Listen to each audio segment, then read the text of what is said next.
ছুটির দিনে স্বাদের মাংস নিয়ে এসে কষিয়ে রসিয়ে রান্না করলাম। আর এই কষিয়ে রসিয়ে রান্না করলেই তোমরা আমাকে জিজ্ঞেস করো, বৃষ্টি তুমি যে মাটনে যে মশলাটা বেটে দাও এটা কি কি দাও? দেখো, পেঁয়াজ, আদা, রসুন সব কিছুই রয়েছে, তার মধ্যে শুকনো লঙ্কা রয়েছে, জিরে, ধনে সব কিছু একসাথে আমি বেটে দিই। আর এই বাটার মধ্যেই কিন্তু আমি একটু পরিমাণ জল দিচ্ছি আজকে, অন্যদিন কিন্তু জল দিই না, একদমই দিই না। আর দিয়ে দিচ্ছি কাশ্মীরি রেড চিলি, আর তার সাথে দিচ্ছি হলুদ। হ্যাঁ, এগুলো সব কিছু একসাথে দিয়ে আমি কিন্তু একবারেই বেটে নিই। আর একটা কথা বলছি, তোমরা শিলনোড়ায় বেটো পারলে, আর আমি কিন্তু মিক্সার গ্রাইন্ডারই বাটবো, কারণ আমার তো প্রবলেম আছে, সেই কারণে আমি শিলনোড়াটা ব্যবহার করতে পারি না এখন।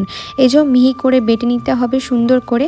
আচ্ছা, আমি আজকে যেহেতু জিরে ধনে গোটা গোটাই দিয়েছি, অন্যদিন কিন্তু পাউডার দিয়ে দিই, গোটা গোটা দিই না। তো আজকে যেহেতু ছিল না পাউডার, সেই কারণে কিন্তু গোটা গোটাই বেটেছি। তো যেই মশলাটা বাটলাম ওইটা দিয়ে ভালো করে ম্যারিনেশন করে মাটনটা রেখে দিলাম। আর দেখো, আমার ছেলে কিন্তু আমাকে সবসময় কাজে হেল্প করে দেয়। কিছু মানুষ এসে আমাকে বলে যে আমি নাকি আমার ছেলেকে ঠিকঠাক করে মানুষ করতে পারছি না। কে জানে বাবা কি দেখে তারা এই কথাটা বলে, সত্যি আমি বুঝতে পারি না। পেঁয়াজটা কুচি কুচি করে নিয়েছিলাম, তো আমি নুন মাখিয়ে রেখেছিলাম, তো তেলের ওপর একটু শুকনো লঙ্কা চিনি দিয়ে পেঁয়াজটাকে ভালো করে দেখো ভেজে নিচ্ছি। আর কিছুটা মশলা বাটা এর মধ্যে দিয়ে দিলাম। ব্যাস, মশলাটা কষতে হবে ভালো করে। যখন ভালো করে কষে যাবে না মশলাটা, তখন এই মাটনটাকে অ্যাড করে দিতে হবে। এই যে মাটনটা দিয়েও ভালো করে কষা কষা করে ভেজে নিতে হবে, মানে কষাতে হবে। এই মুহূর্তে কিন্তু কোনো রকম জল দেবে না, মাঝে মাঝে ওই ঢাকা চাপা দিয়ে রান্না করতে হবে।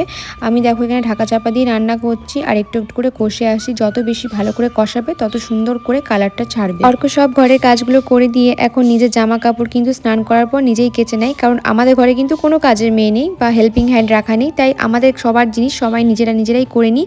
আর অর্ককেও ছোটো থেকে সেটাই শিখিয়েছি। আমি কিন্তু মাঝে একটু আলু দিয়েছিলাম আর ঝোল দিয়েছি, মানে জল দিয়েছি। তো ব্যাস, এই তো রেডি হয়ে গেছে আমাদের মাটন। এই যে পেঁয়াজ কেটে নিয়েছি, এই যে কষা কষা মাটন, এই যে আমার ছেলে, এই যে আমার স্বামী, সাথে টিভি চলছে। ব্যাস, খাওয়াটা আজকে জাস্ট জমে গেছিল।